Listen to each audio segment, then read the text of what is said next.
Right, we've done all the housekeeping. So we're going to jump straight in, and we're going to start off. We've got a little film to introduce everything, and then I'll ask a couple of questions. So I think you're all right, don't worry. Fine. Okay, James.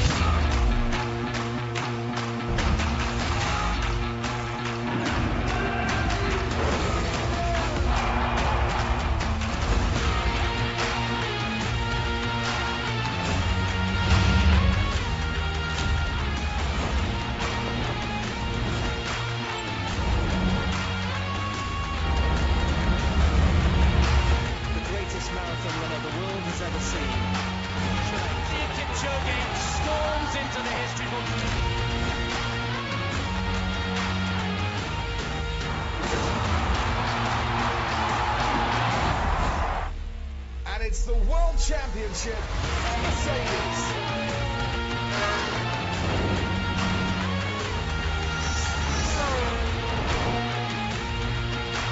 And he has done it.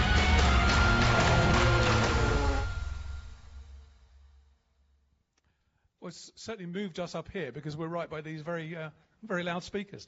Let me kick off. Jim, can I start with a quick question to you? Why Formula One and why Mercedes? Right, well, that's sort of straight to it, really. We have, we being myself, Andy and John in the front here, which is sort of Ineos Capital, really, we do have a genuine passion for sport, as you sort of evidenced by, some of these other sports we're involved in. And Formula One is one of the world's most exciting sports, as evidenced, I suppose, by the fact that more people watch Formula One than pretty much anything else. So it's this intriguing marriage of sport and technology. We're always debating, aren't we? What would Lewis do if he was in a different car, or so it's this intriguing marriage, which is very similar to our America's Cup Challenge, which we are discovering is exactly the same, because it's quite a technical challenge to build one of these boats that you've just seen that really shouldn't sail. It's a 10-story building on a coffee table, really, or sailing on a coffee table. So very exciting, lots of adrenaline, and a fantastic sport.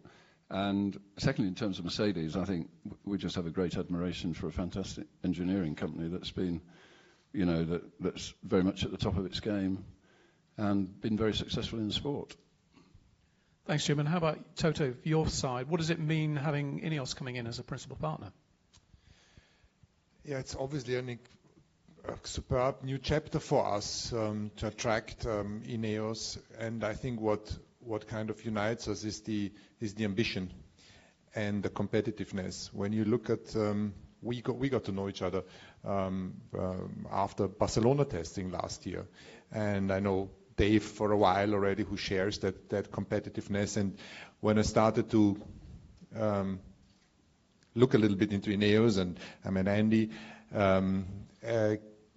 you can see what mankind is able to create with passion, understanding, and the drive to succeed over 20 years from a startup to one of the most successful companies in the world. And I think these values unite us in a way. And we got on immediately. We share the passion for competitive sports, be it sailing, be it cycling. We loved the 159 attempt. And it was just a matter of time that we would find that common denominator in Formula One, the fastest lap in the world, true engineering, and here we sit and we start this new great chapter for these two companies. Great, thank you very much. So, ladies and gentlemen, the floor is yours. If you could, when you ask a question, just wait for the microphone, and if you could state your name and your affiliation, that would be very helpful. Who'd like to go first? Gentleman here on the front row, we've got a microphone. Thank you. Alan Baldwin, Reuters. It's a 5-year partnership, and the obvious question, I suppose, is that Mercedes have yet to sign up beyond this year for the championship. What conclusions can we draw from that? Well, like I've always said, Alan, is we are in this for the long term. Mercedes provides a great marketing platform for our brand. This is what we do. We build race cars and we build road cars. Formula One is the halo platform for hybrid engineering, something that is not communicated enough because it was talked down at the beginning of the V6 hybrid era, and is something we should really put more emphasis on. And in that respect, with all the things that are out in the media, we like the platform, but on the same time we're in the negotiation with the rights holders, and things need to be sorted out. But the partnership is clearly something that indicates our wish to continue our successful journey in Formula One. And for me, it's only day one for us, obviously, so we don't really know a great deal. But I mean, it's obviously at the cutting edge of technology, and there's clearly going to be a lot of technology transfer from an outfit where Toto's got 1,000 of the world's best engineers working on, new ways and better ways of doing things, reducing waste and all that sort of thing. So some of that has to transfer into an automotive company. So there's value there, which is quite difficult to measure.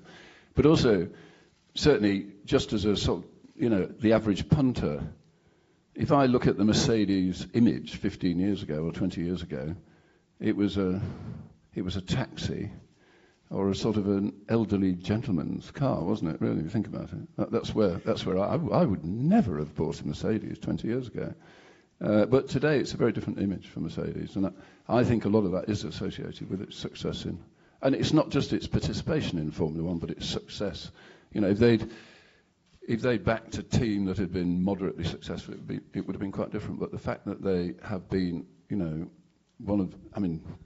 arguably the best sports team and the most successful sports team in the world to have won the Formula One championship 6 years on the trot. I don't think anybody else has ever done that. That's enhanced the Mercedes image enormously, I think. It's changed the Mercedes image into, I do buy them today, even though I'm older. I'm one of those elderly gentlemen now I think about it, but I'll shut up. Okay. I don't think of myself that way. Next question. Yeah, gentleman here. John Noble from motorsports.com. Toto, you talked about the negotiations are ongoing. Obviously, it's true for all the teams. At what time frame do you expect all this kind of uncertainty and speculation to end? When can we get a definitive decision on what's happening? As you say, it's an ongoing process, and it's a complicated set of contracts, trilateral contract between the FIA, the commercial rights holder, and all the teams, and that needs times. And the devil lies in the detail. So I wouldn't want to commit here to give you a specific date, because there are quite some topics that remain to be agreed on. And it's work in process. Clearly there is the will and the wish for all of the stakeholders to come to a close before we embark on the 2021 season, because that would be an uncomfortable situation. Okay, next question.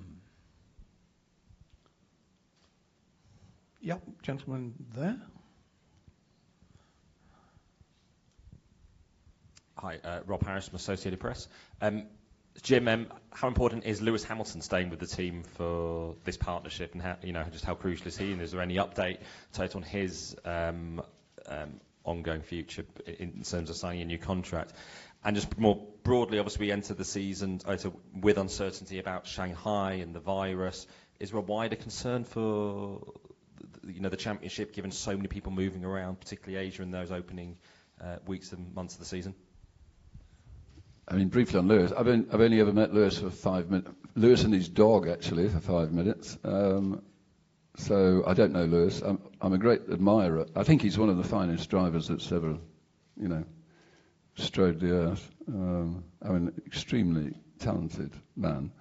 But in terms of the future, that would be Toto, not me. I think it is the obvious pairing going forward. we would like to have the fastest man in the car, and I guess that I know that Lewis wants to be in the fastest car. So there's a obvious mutual outcome. But we travel around the world almost 10 months every year. We go on our nerves every second weekend. And what we do over winter is that we leave each other in peace. And the last conversation I had with him was in the evening before the Christmas party, where we had a nice chat, that we would continue our discussion or start our discussion once he comes back from America, and we have properly kicked off the season. And I have great belief in the abilities of the team to attract the best drivers. And at the moment, Lewis has proven that he is the best current driver with his 6 titles. And on the mid and long term, I would hope that we are able to continue to provide technology to the best driver and attract them. And in terms of China, Formula E was cancelled. They are about 3 weeks, I believe, before us, and they cancelled last week. So I would very much hope that we go to China. I'm actually, after this, I'm going to the China embassy for my biometric scan. That is also news. So at the moment, everything looks like we are going to China. But not going would be a shame. We had full grandstands last year. It was sold out. China starts to become a really important market in terms of the fan followership, where we have great activities in Shanghai around the race, and not going there would obviously not be great for the fans and ourselves, but health comes first, and I hope that they get in control of that. That is the bigger opportunity, bigger priority. Yep. What question there? And then there's another one behind. Hello, Fernando Garcia, SNTV. It's clear that Mercedes have been dominated in the sport in the last few years. I don't know if there is any concerns among all the manufacturers that the competition and the tournament is losing a little bit of attractiveness for the final consumers. I don't know if you have been in discussions with the other manufacturers to add something else to make the competition more attractive. Thank you. So the data speak a different language. We were presented the 2019 data by Liberty last week, and you can see that our audiences have grown everywhere. You would imagine that linear TV is something that should be quietly shrinking, and it's not for Formula One. We're actually one of the few sports that is growing the audiences whilst we are moving certain countries behind the paywall. And the UK is a great example. Obviously, when we were with BBC or then Channel 4, the absolute audiences were much bigger than we have today. But Sky is doing a great deal, and they are providing lots of content, and this is growing. And we are looking back at a year 2019 with almost 2 billion viewers, 490 million unique viewers, almost 90 million views over a weekend, and an average of more than 20 million live viewers for the Grand Prix. So these are huge numbers compared to any other sport out there. That is really a standout. So in terms of global attraction for the sport, it's there. We are the fastest growing sport on social media, even compared to all the American leagues. And you can see that we're on a good track. Now, the reason behind it is I think that Liberty is doing a good job by opening up to social media, which wasn't the case before. And I think we had a great competition. Even Mercedes winning a 6th championship, you can say, does this make people turn off? But the point is, there was still variability and there was still unpredictability. You wouldn't know before the weekend if a Ferrari was on pole position or Red Bull was on pole position, whether Max Verstappen would win, the battle between the generation is something that is a great attraction. Vettel against Leclerc, Verstappen against Hamilton. This is something that attracts the audiences. And for me, the best news is that we are growing our audiences and fan base with the younger generations. And I think overall we are on a really good path. I think there was another question just behind there. Yeah, gentleman with the beard. Stephen Arity from Auto Express magazine. Question for Jim. You are obviously have your endeavour in the automotive industry with your new off-road project. Do you foresee any sort of crossover or involvement, or will these be two very separate endeavours? I think inevitably there'll be some crossover because we'll sort of watch and learn a bit, really, and I suppose we'll get to know Mercedes. And I think. I don't know the automotive world obviously as well as I know my world of petrochemicals, but in the chemicals world, we compete with each other, but equally we all supply each other, and we all buy from each other, and we all know each other quite well. And I'm sure automotive is no different, really. So the Grenadier is not a vehicle which competes with anything really in the Mercedes range or the BMW range where the powertrain comes from, but so there's no reason there shouldn't be cooperation, and we're always sort of eager to learn and look at things that we might be able to acquire from them. Yeah. Gentleman here on the front row.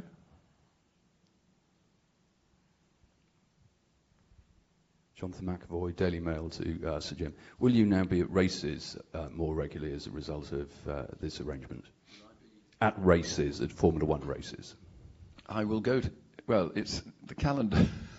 There's quite a lot in the calendar, of course, because there's one or two cycling races and things like that. So, but I mean, the answer is yes, definitely Monaco. I'm definitely going to the Monaco one, which is, the glamorous one, really. And I've had all that bad press about Monaco, so I don't care. I'm definitely going to Monaco. But I'll go to a few others. I might go to Monza and maybe the Belgian one and what have you. Yeah. Maybe a story that is interesting because you're making fun of the Monaco thing and going to the glamorous Grand Prix. How we met Jim is not at all glamorous and in a way trying to be important. Jim attended the Barcelona testing last year and we didn't know that he was there. He was invited by one of our partners. UBS, as a guest of UBS, and did the whole tour as a guest of UBS. Was introduced to Esteban Gutierrez and Valtteri. Yes. And you said to me they were friendly. Yeah, very, very lovely. Yeah. Which was really nice to hear. Yeah. And eventually, a few weeks later, I went through I got the information who was there from UBS, and I saw Sir Jim Ratcliffe. And I wasn't sure it was really you, or because.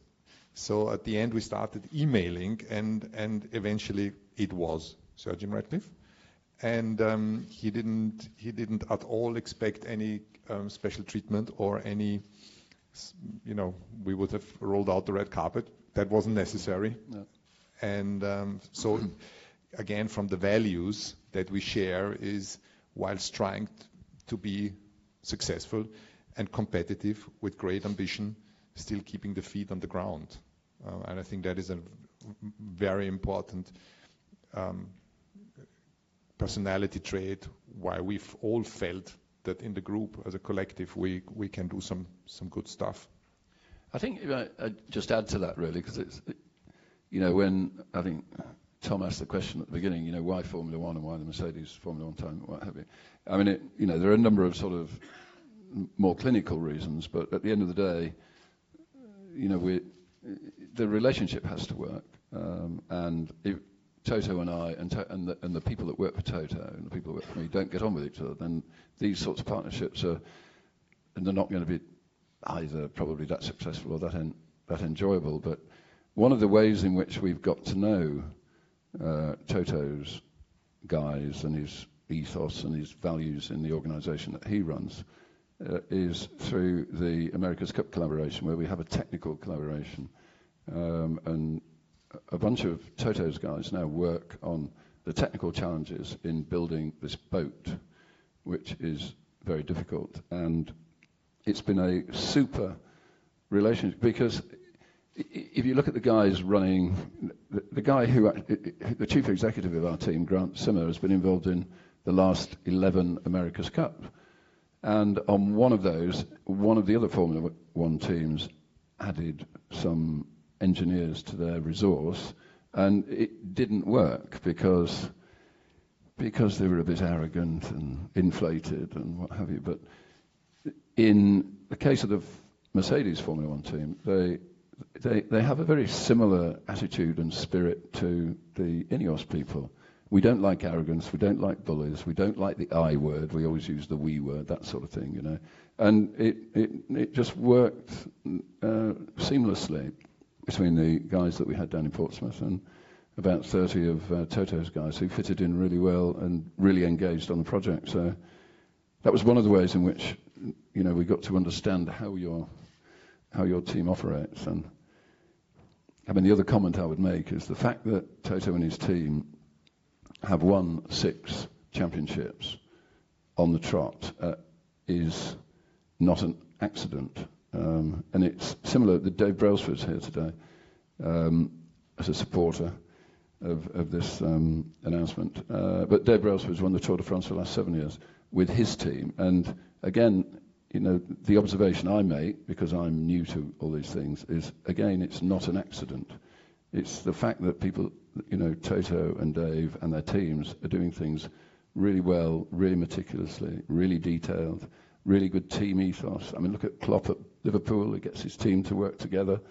You know, if you get teams to work together, they're worth double if they don't work together or something.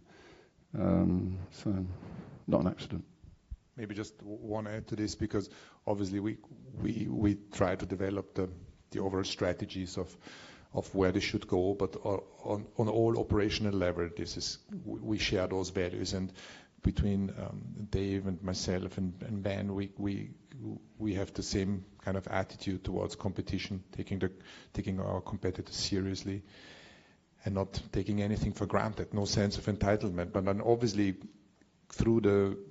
within the layers of the organization, you can see that it's impersonified. And for us, it came at the right time. Next year, Formula One faces restructuring. Cost cap comes in, which I believe is a good thing, because it obliges us to operate with greater scrutiny and will turn our entities into profitable entities.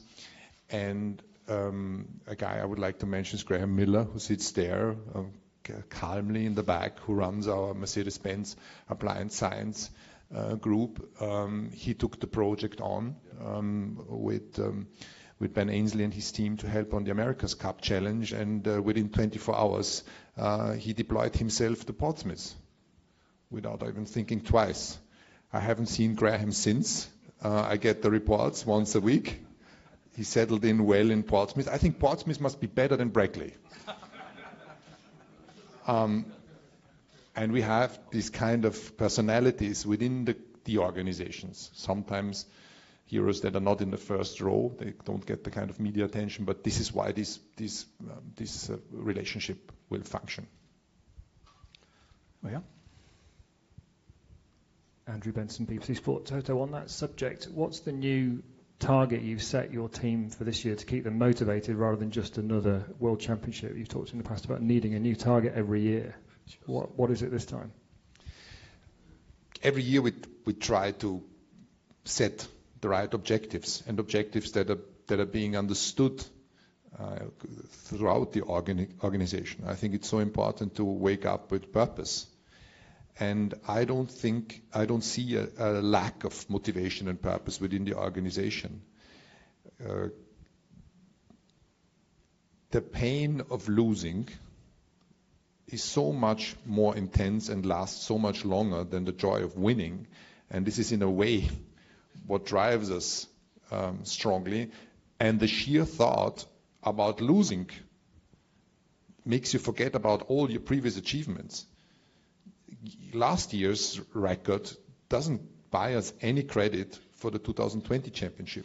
So all lap times, all points go to zero, and we are yet again in front of another challenge. And in a way, there is a reason why 6 was a world record, because it's bloody difficult, and we want to push that needle further. I think we are a great group of people that has just found partners that share the same values, and will be pushing us also to be successful. The thing I was most surprised when I had my trip around Brackley and I saw all the facilities and the wind tunnel, all that sort of stuff. The thing that I was most surprised by was the fact that the car changes every single race, and there's microscopic improvements every race. But if the car didn't improve every race, there's no chance of winning a championship. So I can't remember what the gain was over the course of a season, but it was quite 2 seconds. 2 seconds, was it? Yeah. So it's not. You don't build a car and then race it for a season. It's just a continuous. In other words, it's not easy. I mean, it is a very continuous and intense challenge. And this year's championship is a 2-year championship. It is not only about the 2020 under the current regulations, but there's such a massive regulatory change for 2021 that balancing your allocation of resource will be crucial. And how much of your resource you're switching into the 2021 car, because obviously the learning and development slope is much steeper at the beginning. So if you get it wrong and you're months behind, you might be half a second behind. And this is a challenge which we have embraced in the past through 2 regulatory changes, and we love that one. And you've got to help build this boat, Toto. And we have to build the boat, help to build the boat. And we have some ideas about cycling too. He's pointing with the finger at me. Yep, one here and then another one behind. Lewis Larkham, Crash.net. Toto, is there any update on your future? And if you haven't already, when do you plan on making a decision on what you're going to do next? Tell me Mercedes are leaving and Toto.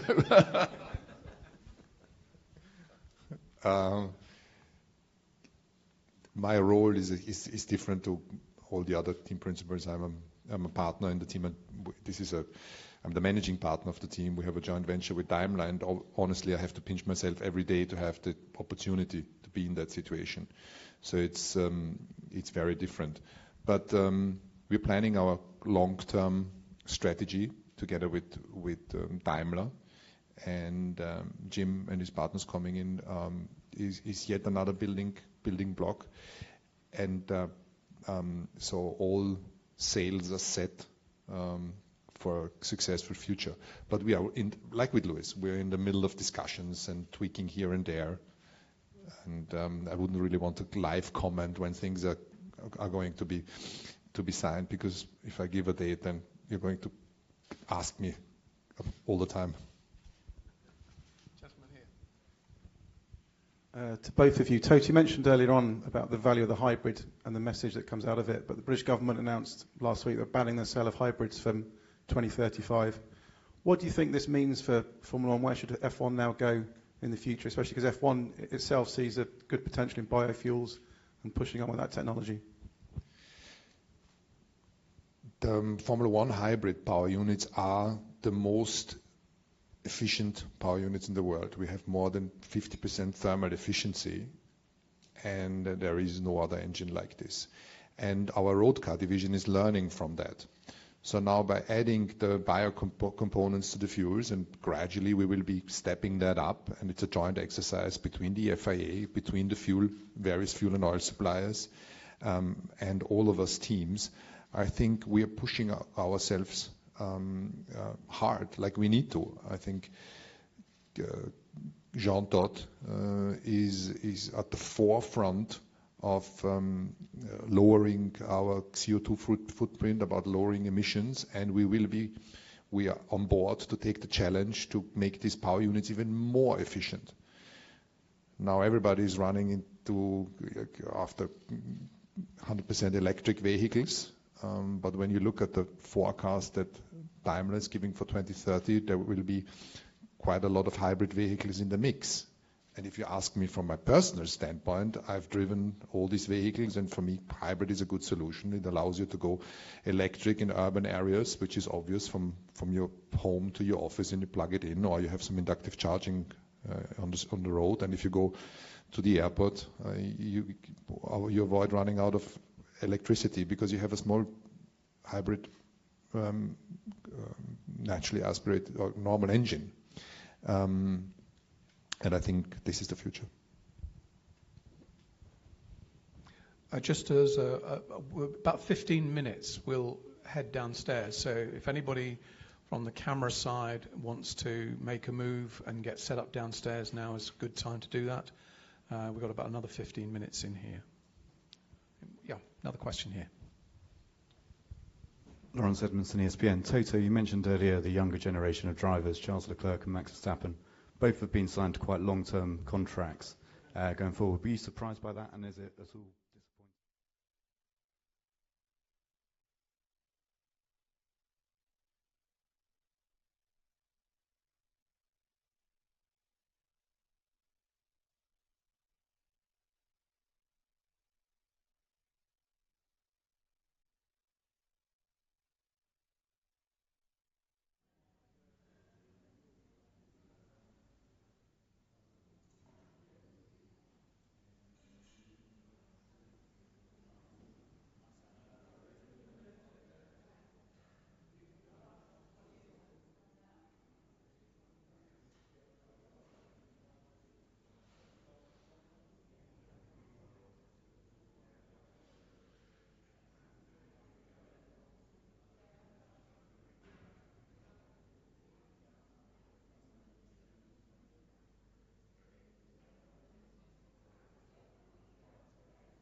is that what we're here for? All right. Yeah, yeah.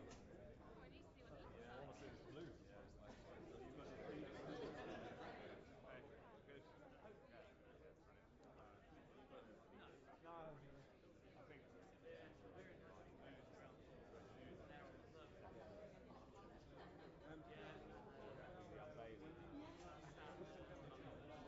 They're all coming back up.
We've come to the moment everyone's been waiting for, where we reveal the livery of the new car for 2020. Okay, guys, it's all yours.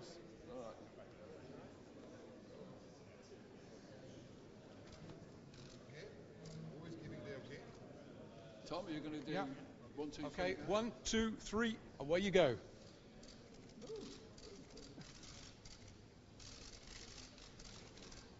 Look at the cameras, Spencer. Is that your best side? Keep going, Jim. More.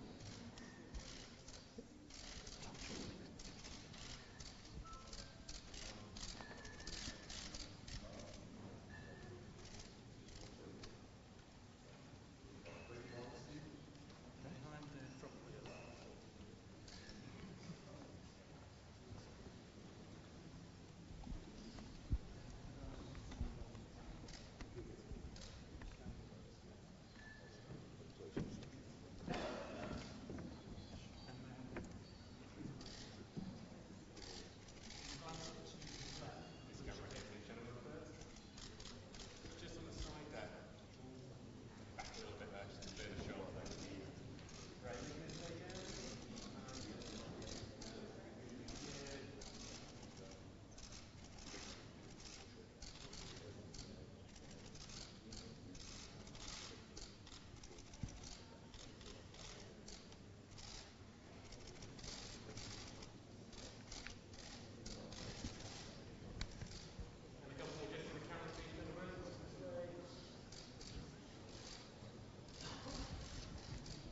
Just a little look around the other cameras as well, that'd be great. Thank you.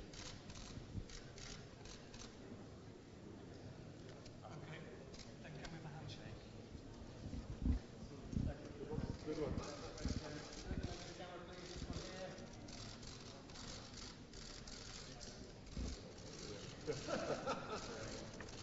Very good.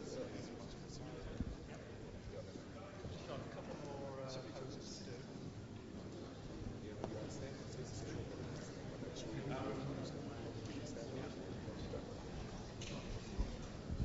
Toto, do you want to sit on the front and Jim is on the back and doing the side switch? What do I do? Sit on the front.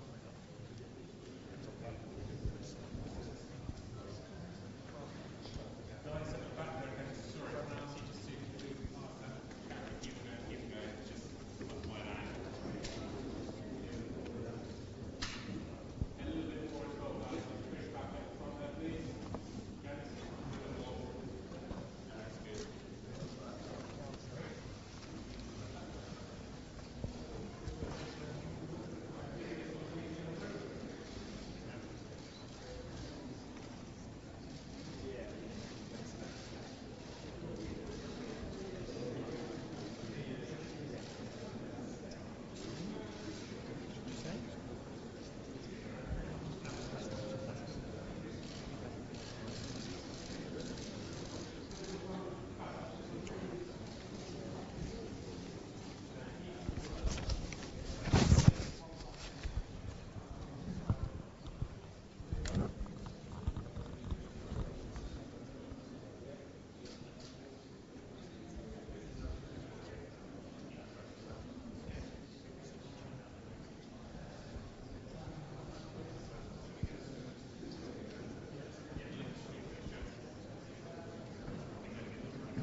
each for literally a minute each. Just one quick question for the live stream. Oh, right, yes. I don't know which bit.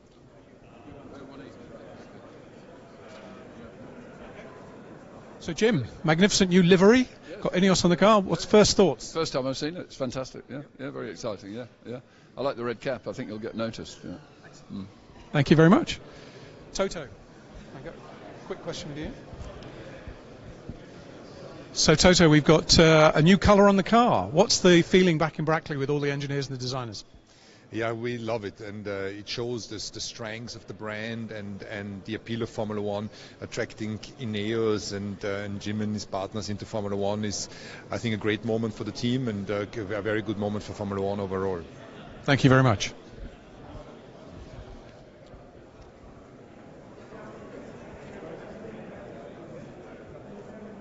Do you reckon it will finish?